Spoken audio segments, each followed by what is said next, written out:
Thanks for joining us. We will go live in just a minute. This is Let's Talk About Zoning as everyone gets settled in. So we thank you so far for joining us. The official start will happen in about 30 seconds.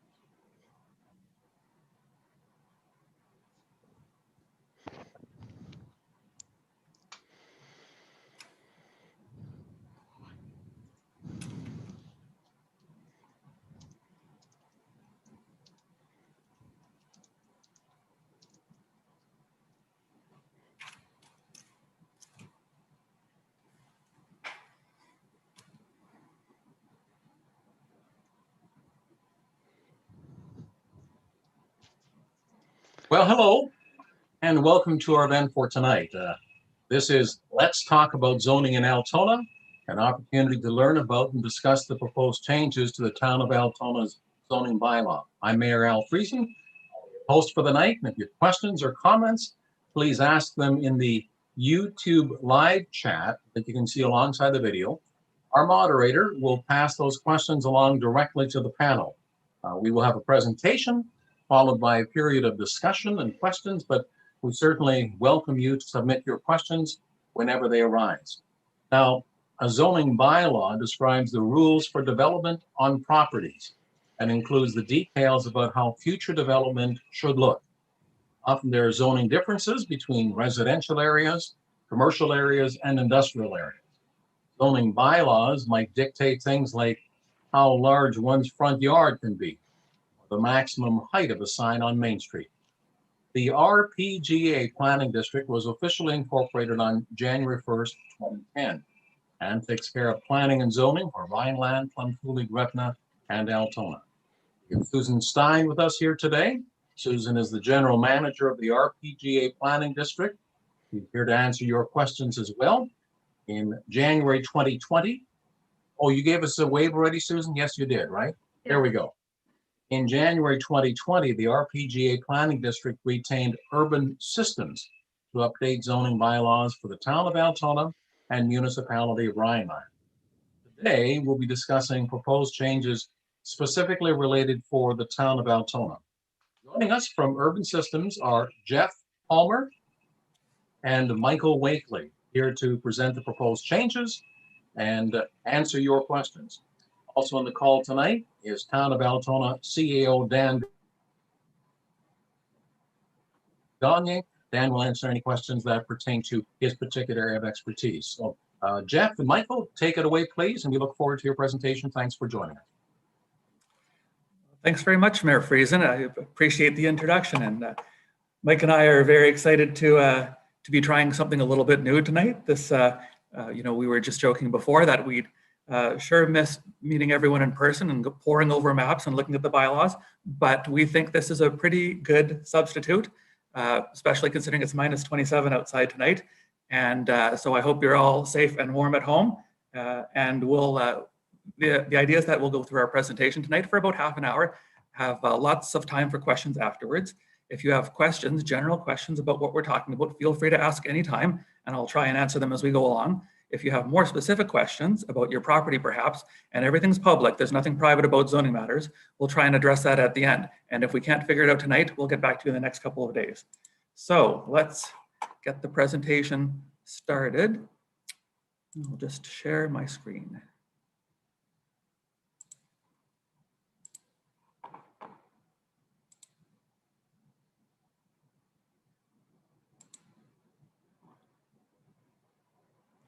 Okay, Mike, can you give me a nod if we have the right screen up? That's a thumbs up. Okay, very good, thank you. Okay, so we've begun with introductions and we went over the questions, the process. So once again, if you're logged in, you can ask a live question in the chat.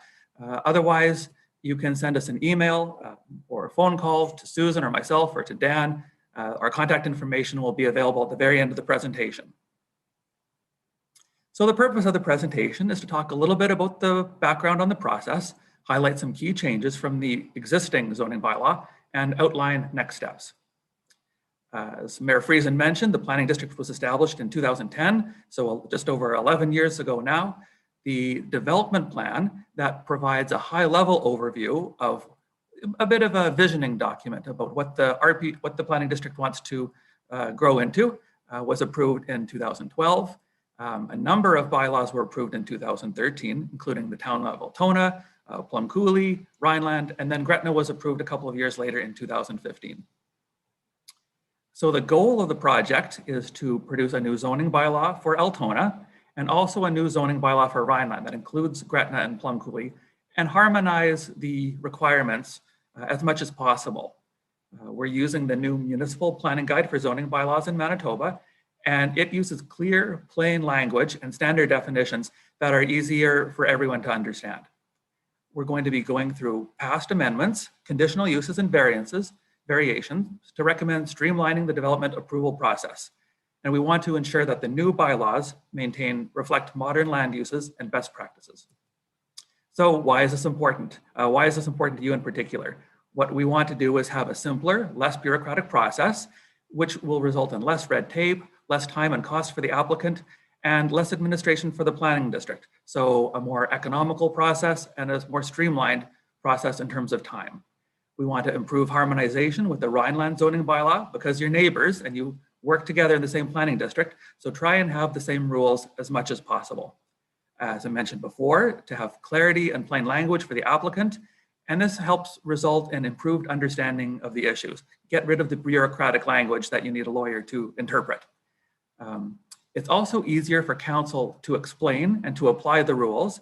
And what this results in is that having a better process and updated modern theory will result in better, faster outcomes. And the ultimate goal is a more sustainable community, whether that's in terms of economically sustainable, environmentally sustainable, socially sustainable. So a little bit of background on what zoning is. And Mayor Friesen gave a good introduction about what zoning can do and what it can't do.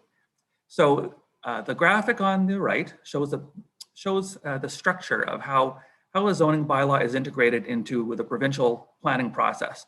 Starting at the top, the Planning Act is the provincial law, and it guides the development plan, secondary plans, and down to the zoning bylaw, which is quite specific, and that's what we're reviewing tonight.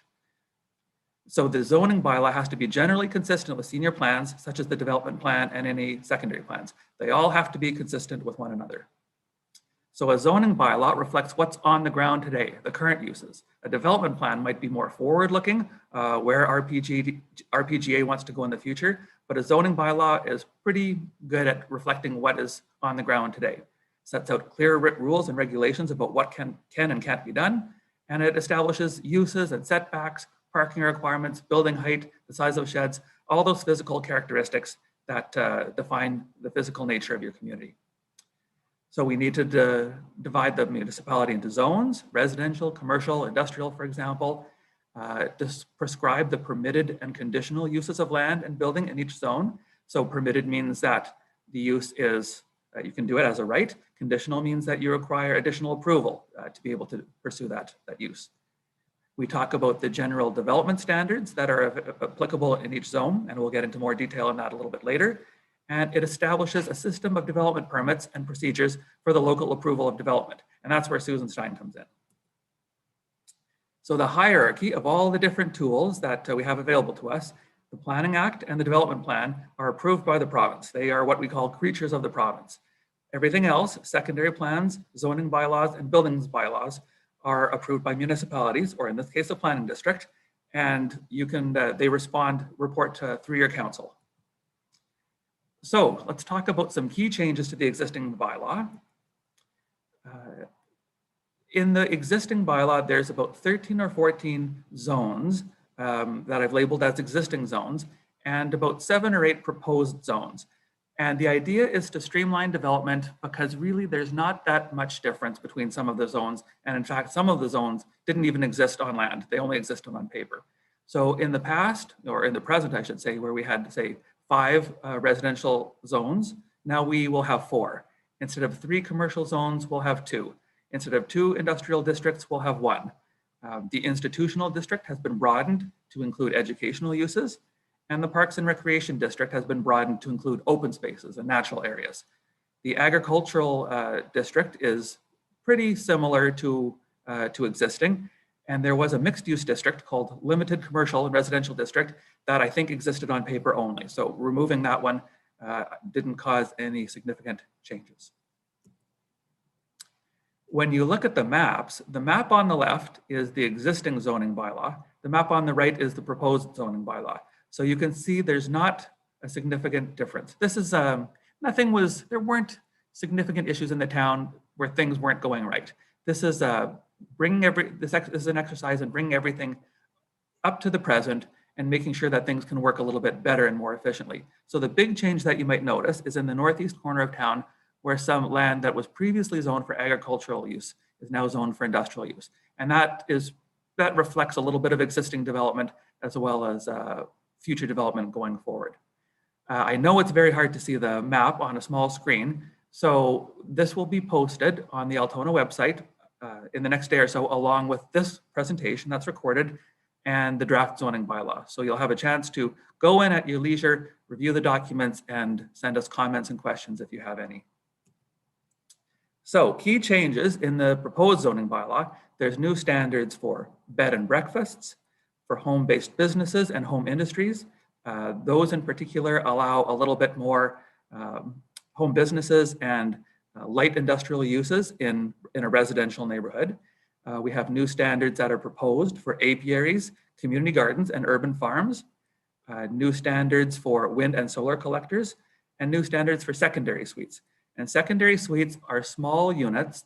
We used to call them granny flats in the past, but they're not limited to grannies living there. Anyone can live there.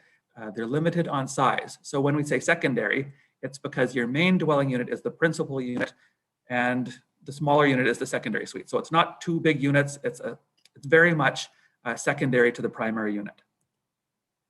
There's new standards for flood risk areas. We now plan for a 1 in 200-year flood, as opposed to a 1 in 100-year flood that we used to plan for. There's minimum parking standards that we've revised. Secondary suites I mentioned before, and shipping containers. We have some new guidelines around shipping containers in your community. Temporary structures, including portable garages. Planned unit developments. Now, a planned unit development is a larger comprehensive development that tends to take place on a larger site, say 5 acres or so. And instead of planning it lot by lot, it tends to be one large 5-acre site, and the buildings can be organized in a way that suits the particular development. Those are becoming more common, sometimes in industrial uses, but quite often in residential uses, like bungalow condominiums in particular. As those become more common, we had to update the bylaw to reflect those. And one of the key changes as well is to try and be more environmentally friendly. So that includes requirements for bicycle parking throughout the town, some special requirements if you provide a green roof, or if you want to accommodate electric or hybrid vehicles. The next steps in the process are to upload all the information in the next day, and that includes the maps and the draft zoning bylaw and this presentation as well. So you can, if you want to review it, you can. If you weren't able to catch it tonight, you can come back and view it tomorrow. We're going to be making revisions based on this document, and then it would go to council for first reading, possibly more revisions if necessary, and then finally second reading. And that's where my involvement as the consultant would end. So normally, I guess I want to emphasize that this is very still early on in the process. We spent a fair amount of time working on this project starting last January, but unfortunately we weren't able to have an open house before this because of COVID. Normally we would be doing this in-house at a community center or something, and we tried to put it off thinking that possibly there would be that opportunity in the fall, and it just didn't come. So rather than slow down the process completely, we've done virtual open houses in a number of communities, and actually we get such good feedback on them that now we'll probably make it a normal part of our public engagement along with an open house, because I still am more comfortable standing with a map in front of us. That's just my preference, I suppose. So that's our presentation for tonight. It was brief, but we have lots of time to answer questions. And if you have any questions about the proposed uses in particular, we'd be happy to answer them now. And as well, if you have any questions about your particular property or another property, we can go through that as well. My contact information is at the top of the screen. Susan's is there as well. You can contact myself or Susan or both of us, whatever you're most comfortable with, and we'll try and get you the answer that you're looking for. So with that, I'll turn it back over to you, Mayor Friesen, and let's see if we have any questions.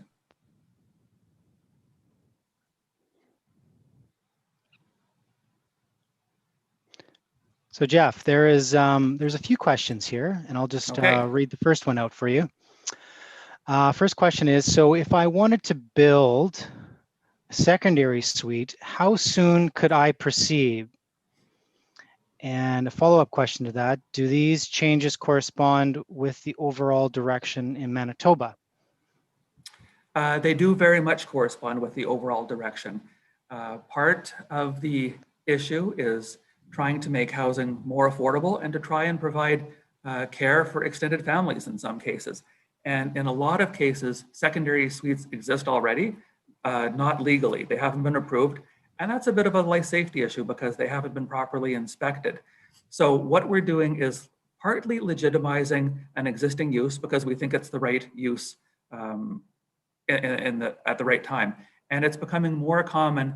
You hear it in larger cities out west, and things gradually filter down to us here in Manitoba. But it's been a very positive trend, and I think that we've learned enough from the positive and negative experiences in other communities that we're able to allow it here with some specific conditions. It's not a free-for-all. We've established guidelines for how secondary suites need to be developed. So you would need to get a permit. It would have to be inspected. And right now, to be honest, I don't remember if in the current existing bylaw, if it's a permitted use or a conditional use or not possible at all. But going forward, as a permitted use, it would have to be after the bylaw is approved. So barring any changes in the next couple of months. And does this process clarify my options if I do not like a decision made? I guess that's in relation to secondary suites, or is that more generally? If it's more general, yeah, this isn't general. This document we haven't made okay. Unrelated. Sorry. Okay. Yeah, it's unrelated. Sorry. Unrelated? No, it's fine. This is not doesn't change the process significantly. The process is still governed by the Planning Act. What is important is that the Planning Act changes. It has revisions and updates every couple of years. We need to make sure that our development plan reflects that and that our zoning bylaws are compatible as well.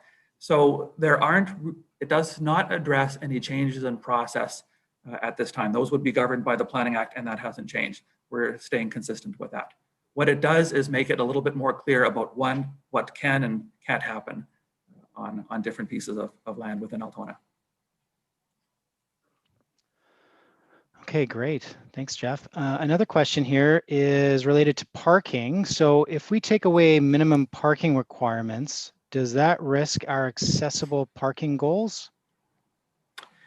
It shouldn't. We're not changing residential parking requirements substantially. Right now, for every dwelling unit, you are required to provide one parking spot, and that's not changing. Going forward, every dwelling unit will be required to provide one parking spot. And that it's not changing because there hasn't been any significant issues in the community related to residential parking. That means that if you are providing a secondary suite, or you have a duplex or a multifamily dwelling of some sort, you have to provide a parking spot. So, and that's on site. That's the minimum requirement. And that's pretty consistent with what we find across Manitoba, is that typically one spot is required for every dwelling unit. Where we have changed things a little bit, and this is a evolving trend in Manitoba and across North America actually, is to reduce the minimum amount of parking that's required in non-residential uses. In the past, we would say that this store had to have 10, this store had to have 10, a church might have to have 100. Planners didn't always have the best information available to make those decisions. Nobody knows how to make those decisions better than the organization sponsoring the project in collaboration with the municipality. So we've established a fairly low minimum standard. So for every 1,100 square feet roughly of space, you have to provide one parking spot.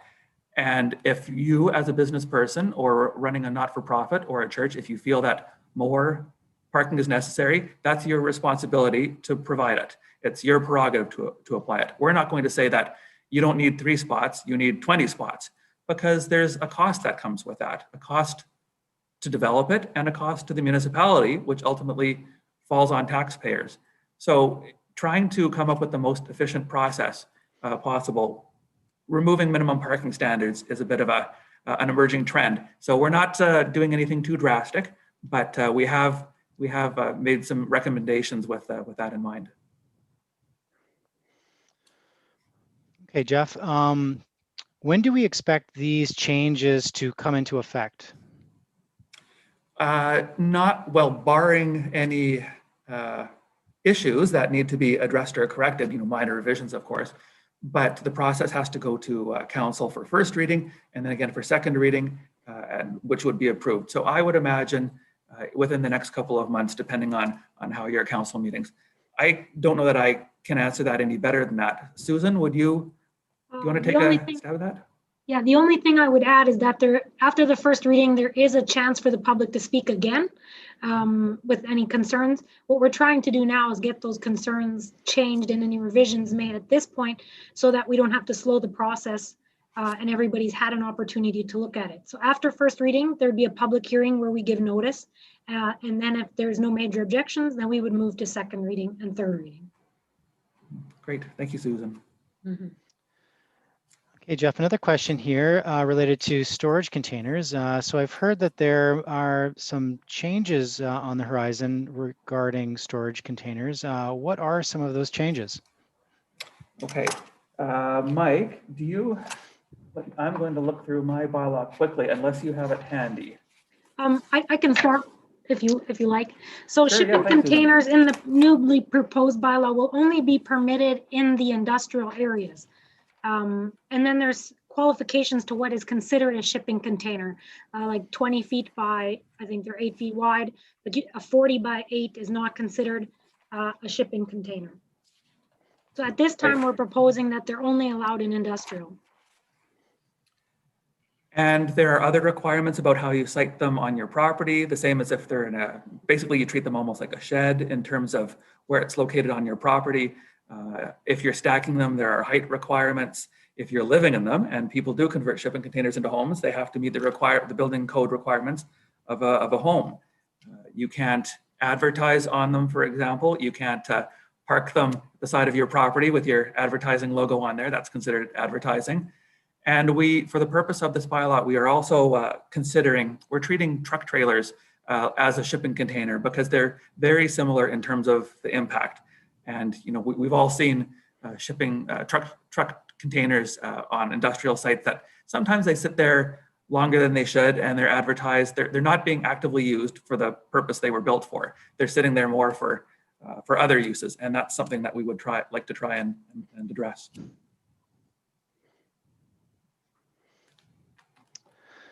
Okay, thanks, Jeff. Another question here is, Altona has a number of green spaces shown on the map that don't seem to be made use of. Do you have opinions on how to better use those areas, or is that beyond the scope of this proposal? Well, I have both. I certainly have opinions on how to use them better, but it's also beyond the scope. So that's a fun conversation to have about how to plan for recreational and green spaces and active transportation opportunities as well. Everybody is trying to walk more and bike more and be more active, especially when we're all confined to our homes because of COVID. So it's a very timely topic, but it's not part of the zoning bylaw. What we've done is identify those pieces of land in the zoning bylaw and just to try and make sure that there's some certainty about what they're used for now and going into the future.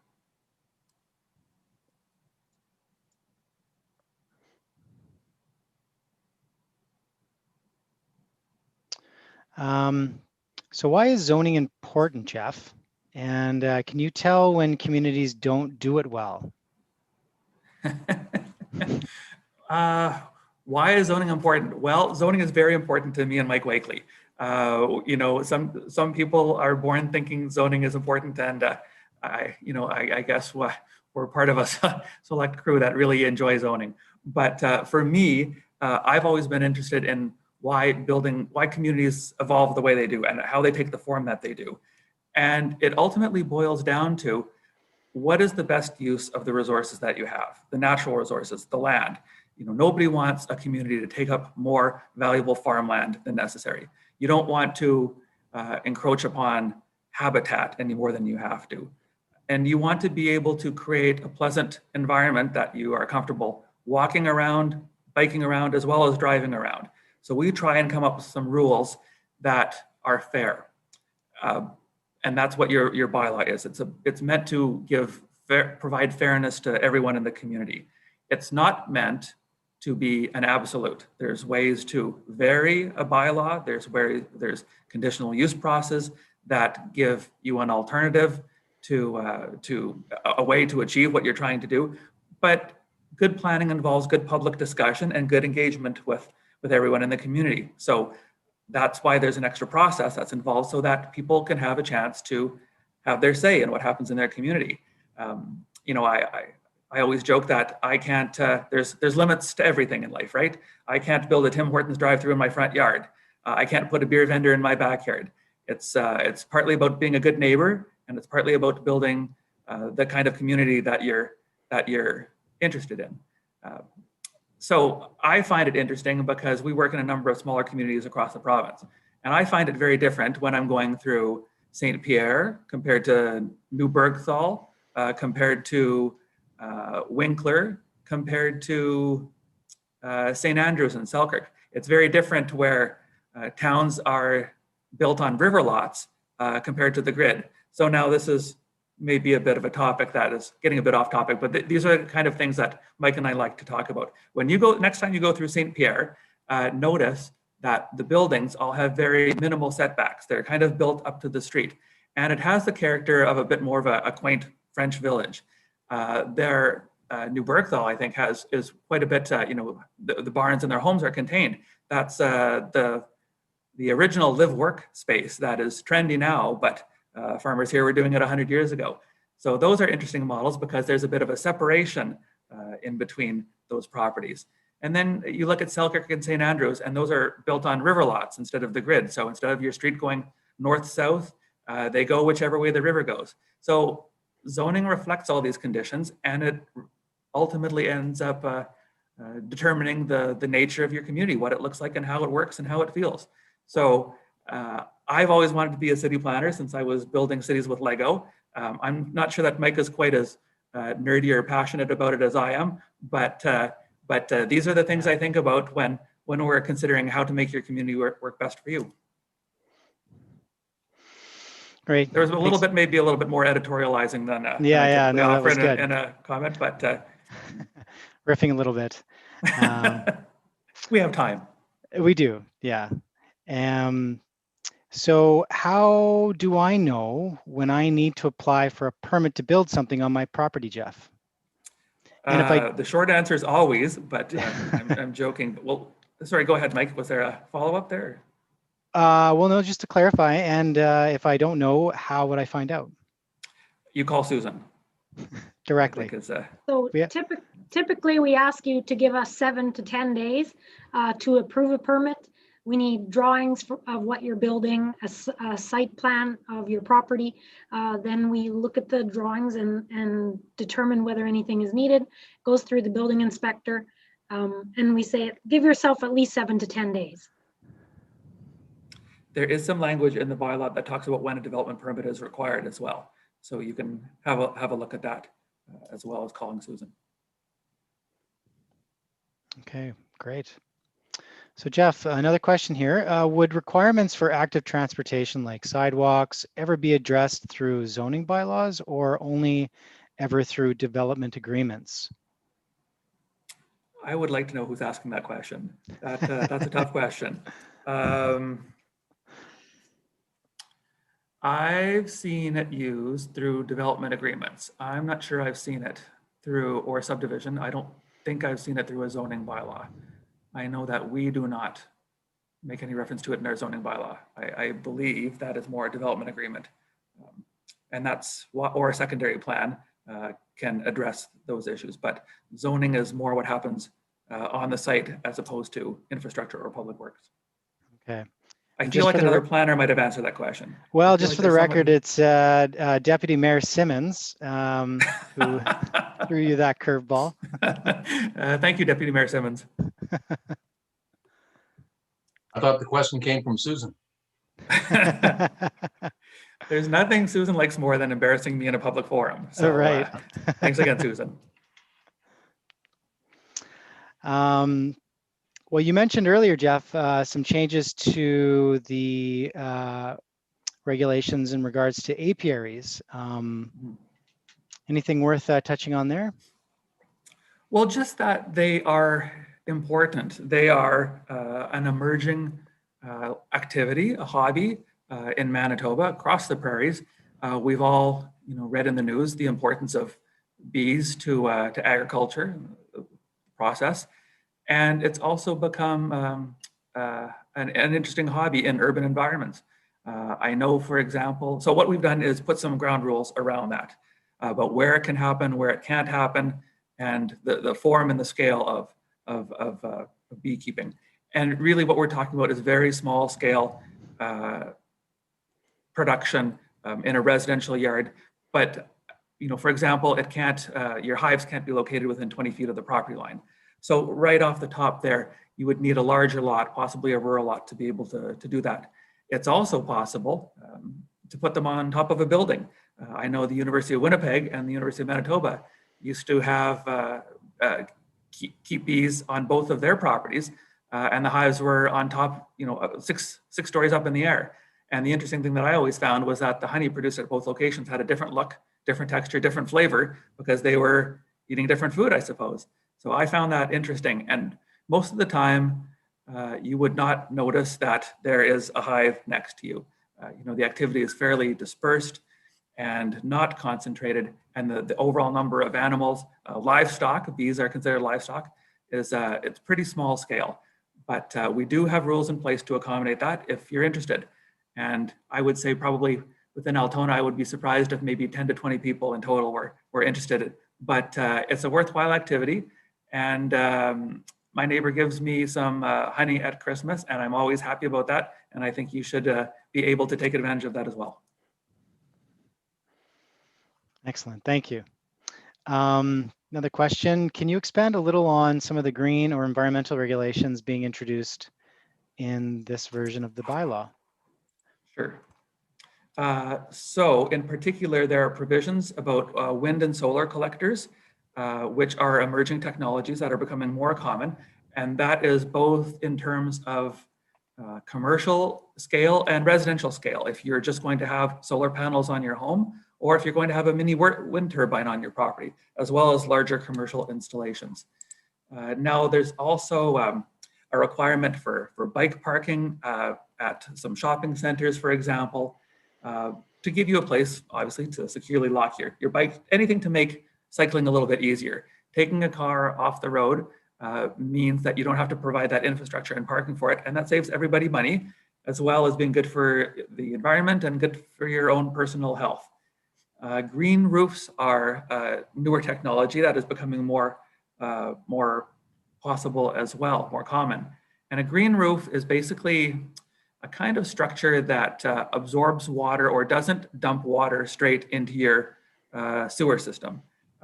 So we don't count, every property has a limit on how much building it can support. If you have a green roof, we don't take that into consideration in the calculation, because the water doesn't go off into the ditch or into your sewer, it stays within the green roof. So it adds a benefit in that you don't have to provide as much infrastructure to drain away that water. So improving water quality is good for everyone. There are provisions to make electric or hybrid vehicles a little bit more popular, such as giving them preferential parking, which is a little bit of a thank you for people taking the risk of adopting some of these newer technologies. And just in general, I guess, the overall goal is to, as I mentioned before, is to enhance sustainability. Environmental, economic, social, it's all interrelated. The more that we can use our limited resource wisely, which is the land, the more that we'll end up with an environmentally sustainable community. So that means not requiring more parking than is necessary, letting developments have houses or residential neighborhoods have a little bit more density, so you have a little bit more active use of the site. And all those things combined mean that our footprint doesn't have to grow as fast as otherwise would be. That means that less infrastructure is necessary, less costs for providing the infrastructure, and less encroachment into the natural environment. So a follow-up question to this is, so while the zoning bylaw provides policy or regulations for green initiatives, does the community or the municipality have a role in incentivizing these initiatives? That's a political question, I think. I think that's beyond the scope of the bylaw. I'm not sure if anybody else would like to take that one. I believe that you can do it, but you would have to do it through a different bylaw than this procedure. Mm-hmm. Yeah, that's in terms of access. It's a policy decision that I guess council would have to make, and through another bylaw create those programs. Mm-hmm. In terms of building accessibility, that's governed under the building code, which, if you recall, the hierarchy falls under the zoning bylaw, but that is unique from the zoning bylaw. It's a separate document.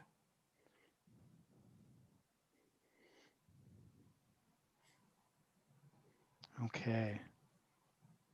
So yeah, are there provisions for accessibility? So I'm asking for further info on this question from one of the viewers who is specifically asking about accessibility in commercial areas, parks, and recreational areas. I'm not sure that I can answer that question. This might be best answered if you wanted to send Susan or myself an email or phone after the meeting, and we'll look into it. It's not part of a zoning bylaw necessarily. Kind of. There, we have a little bit. We talk about barrier-free parking spaces. So if you're talking about that type of accessibility, that is covered in the bylaw. For every parking lot that has 1 to 25 parking spaces, you need to have at least one barrier-free space. I think that's the only place it's mentioned, right? Yeah. Yeah. Mm.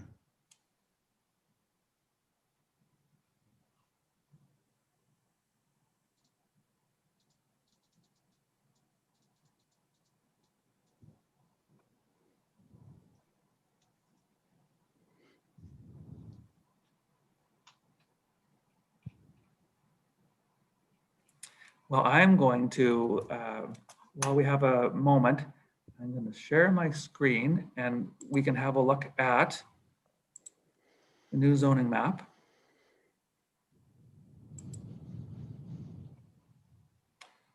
Mike, did the GIS map come up? It did, yes. Okay, so this is an interactive map. And I do want to mention again that this is a work in progress. So there will be some errors that we're going to find out through this engagement process. And everything is put out here for feedback. You know, nothing is set in stone. We want to gather opinions before we move to the next step. But this is what the zoning map of the town. So if anybody wanted to know whether or not their zoning was changing or anything like that, if you provide us with your address, we can check into it. So just for example, Susan, what is your office address? 109 3rd Avenue.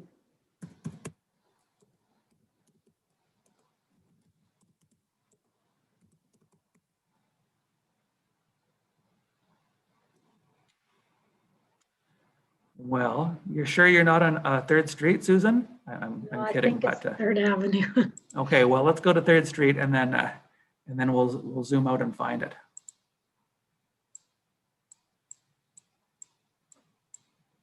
You're southeast? Let me see here. Just turn off my Northeast. northeast. Northeast, okay. Yeah, 109 3rd Avenue Northeast.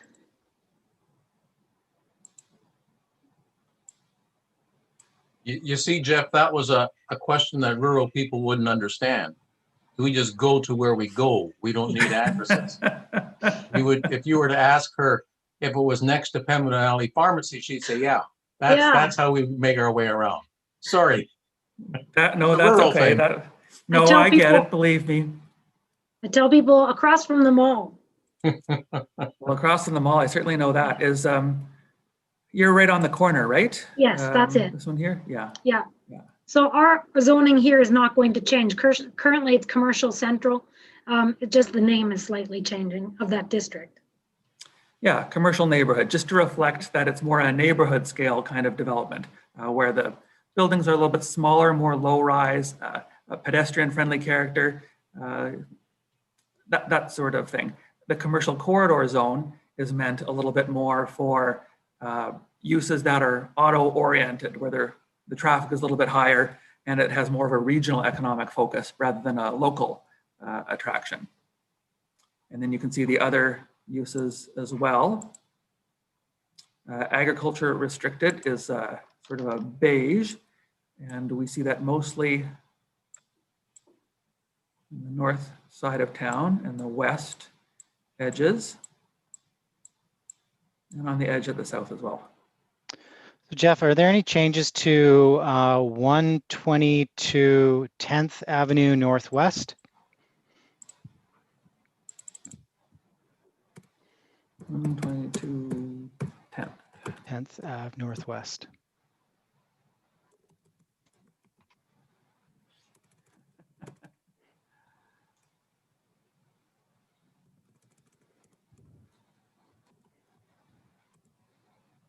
And then Northwest. Oh, what do you know? Right now, I'm showing that's industrial general. I think it's this purpley. Nope. Yeah, that would be the Blue Sky property. Yes. Yeah. Blue Sky, is that where I got my crokinole board from? You betcha. Merry Christmas to my kids. They were wearing out their fingers on their devices, and now they're wearing out their fingers in other ways. I am the champion. Here we go, at the Jeff. house, As a proud local guy who happens to be on the board, I think we sold 600 crokinole boards this past Christmas, so we're not alone. I bet you did. Yeah, I got mine at Toad Hall Toys in Winnipeg. So I haven't been out to Altona as much as I would have liked with everything going on, but managed to track it down anyway. Jeff, does it make some sense if we? I think we're caught up on most of the questions. Okay. And that this particular presentation, as soon as we're done, for those who are late joiners, they can view it over again.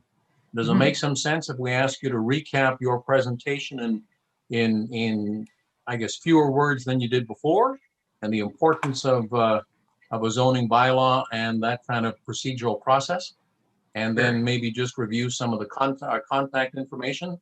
Are you open for that, or what are your thoughts? Absolutely, that sounds great. There is one question. With one question we missed. Does the minimum parking requirement apply to current developments? No, it doesn't. It applies to new developments. What we call existing developments would become, if they no longer comply with the zoning bylaw, they become legal non-conforming uses, and you're allowed to carry on tomorrow as you were today. If you were to redevelop your property or to build new, then you have to follow the new guidelines. But whatever you're doing today, you can continue to do tomorrow. And that's the same in any zone. Okay, Jeff, you've taken us in a conversation that's involved granny suites and beekeepers, and reminded us of the importance of enhanced sustainability and being good neighbors, which is probably a key part of a zoning bylaw as well. Maybe just highlight some of the things that you feel that we should go with tonight. Okay, well, I guess what I would like to do is emphasize, and I'm going to share my screen again just to highlight some of the key thoughts.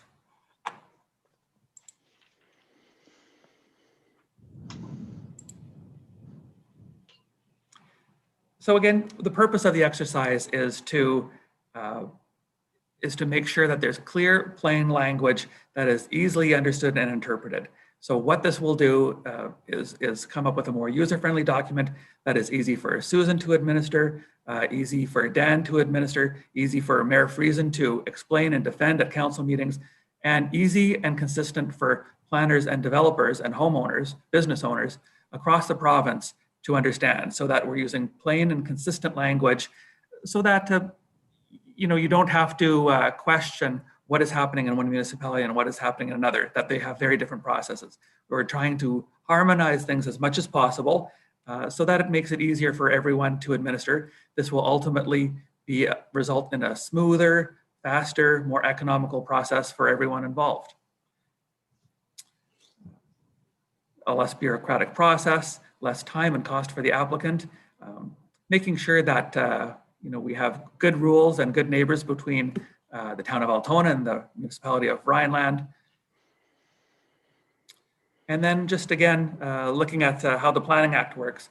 So the next, your development plan, which is more of your vision document, that's probably going to be the next document that you might look at reviewing in the next couple of years. And that's the kind of discussion where you have not so much what can happen on my lot, but what is happening in our community? How will we be moving forward in the future? Is the focus on agriculture or industry? How do we make sure that we have enough land for both? What types of residential development do we need? It's more of a long-term vision that you consider over 25 years. So you have a long horizon when you think about a development plan. And then secondary plans are, and I believe you have a couple that are in force, they are more specific and they look at development opportunities and capacity in particular neighborhoods. So if you have, say, a 10 or 20 acre piece of land that could be owned by one organization or multiple owners, you want to put some development parameters around there so that everybody comes to an agreement about what the expectations are for the land, what it's going to be used for, what sort of infrastructure would be necessary and required, what kind of timeline you might be looking for. And that's very important in managing a transition from, say, agricultural land to industrial or commercial or residential land, because that can be a very difficult decision in a community. When is agricultural land more valuable as a developed land or than at farming? And it can be a very difficult conversation. Change is always tough, and it's good to have good communication about that. You might find that Altona is growing very quickly in the next few years, and you're starting to run out of land for development. How will that take place? Do you need to have a discussion with your neighbors about acquiring more land for development, or do you want to shift it to another community? All those are valid discussions, and there's really no right answer. It's really about where you see Altona going in the next 25 years. So that's the kind of document that that's a development plan, and the province does have some input into it. And you will probably be looking at reviewing that in the next few years. The planning district will be, not necessarily the town of Altona. So I think that's probably it for the Planning 101, and thank you for indulging me a little bit. I'm going to go as well just back to the highlights. If you want more information looking at the zoning bylaw, I would check out section 2 and section 4, and then section 6 as well. So section 4 is general regulations. That's the part of the discussion where we talk about what non-conforming uses are. We kind of alluded to that before.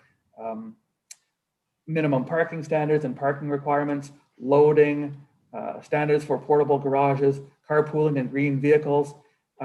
There's even some discussion about district heating systems.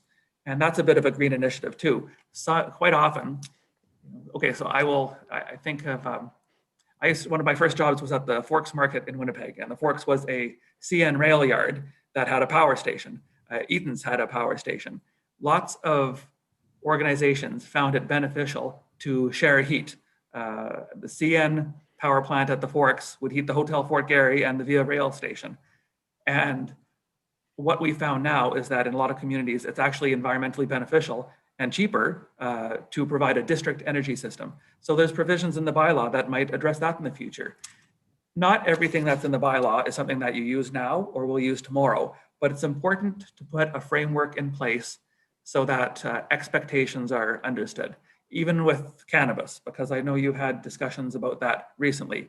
The bylaw sets out certain guidelines about how and when those decisions can be made and where it might take place. And we do that in communities even before it's open for discussion, because it's important that some ground rules are laid before it actually becomes an issue. Now, if you look at, if you have an interest in signs on your property, signs are addressed in section 4 as well. And then there's the other standards that I was referring to before about bed and breakfasts, multi-unit dwellings or 2-unit dwellings, apiaries, community gardens, urban farms. Those are all in section 6, the use-specific standards. And maybe I'll just talk a little bit more briefly about home-based businesses and home industries. Before you move on to that, Jeff, there's one question here from our audience, and it's in reference to the change in zone in the northeast corner of Altona that you had mentioned early on in your presentation, the change from agriculture to industrial, and they would like to know if that is maybe part of the town's plan to expand the industrial park. Maybe there's probably somebody here that can answer that better than I can. Anybody? Yeah, absolutely. I think that it's in anticipation of the industrial park expansion project that is currently, I guess, underway. It's in initial stages right now, but the thought was that we were going to proceed with a rezoning at some point in time in the next, several months, and this project coincided with that effort. So we're following the process as part of this zoning bylaw change. You are actually exceeding what's required. I don't believe that you need to notify people in the community about a zoning change. But Susan, you have, when you were sending out the notifications for people whose zoning might be affected.